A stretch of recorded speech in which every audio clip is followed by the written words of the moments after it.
Yippee ya ya, yippee yippee ya, yippee ya ya, yippee yippee ya, yippee ya ya, yippee yippee ya, yippee ya ya, yippee yippee ya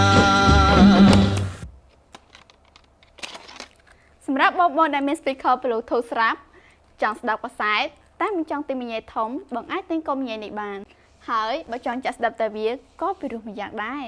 ព្រោះវាមានឧបលវាផងដែរណាកូឡាប្រពុំសាងសំអិនចុងនាំឲ្យកំឡងភ្លូភ្លឹងភ្លេចប្រា